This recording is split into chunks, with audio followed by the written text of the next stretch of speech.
দূরে এক ঘন সবুজ জঙ্গলে ছিল এক বনরাজ্য। সেই বনে ছিল সিংহ রাজা, যার শাসনে সব প্রাণী সুখে শান্তিতে বাস করত। কিন্তু একদিন সিংহ রাজা ডেকে বলল, আমার বয়স হয়েছে, এবার কাউকে নতুন রাজা বা রানীর দায়িত্ব দিতে হবে। তাই ঘোষণা করছি, আগামী পূর্ণিমায় হবে নির্বাচন। বনে হইচই পড়ে গেল। বাঘ গর্জে উঠল, আমি হব রাজা, আমার থাবা সবচেয়ে ভয়ানক।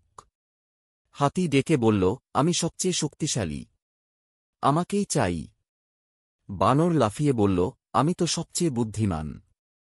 হঠাৎ সামনে এল এক ছোট্ট কাঠবিড়ালি, নাম তার চিকি। সবাই হেসে উঠল, তুই তুই রাজা হবি। চিকি মৃদু হেসে বলল, আমি চেষ্টা করতে চাই। রাজা হওয়ার মানে শুধু জোর নয়, দরকার মন আর মস্তিষ্ক। সিংহ রাজা বলল, ভালো কথা। সবাই 3টি পরীক্ষায় অংশ নেবে। যে জিতবে সেই হবে নতুন রাজা বা রানী। প্রথম পরীক্ষা, সাহসের পরীক্ষা।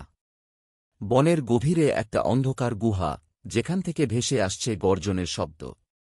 ভয় পেয়ে সবাই পিছিয়ে গেল। কিন্তু চিকি সাহস করে একা ঢুকে গেল গুহায়। কিছুক্ষণ পরে সে বের হয়ে এল, কোলে একটা আহত চিতাছানা। চিকি বলল, ও এখানে পড়ে গিয়েছিল। ভয় পাওয়ার চেয়ে কাউকে সাহায্য করা বেশি জরুরি। প্রাণীরা তাকিয়ে থাকল বিস্ময়ে। দ্বিতীয় পরীক্ষা, বুদ্ধির পরীক্ষা। পুকুরে আটকে গেছে এক গণ্ডার। হাতি ধাক্কা দিল, বাঘ টানল, কেউ পারল না। চিকি চারপাশ দেখে বাঁশ আর লতা দিয়ে বানাল একটা ঢালু পথ। সবাই মিলে গণ্ডারটাকে সহজে বাইরে আনল। বানর ফিসফিস করল, ও তো সত্যিই বুদ্ধিমান। তৃতীয় পরীক্ষা, দয়ার পরীক্ষা। ঝড়ের রাতে এক গাছে ঝুলে থাকা পাখির বাসা প্রায় উড়ে যাচ্ছে। মা পাখি কাঁপছে।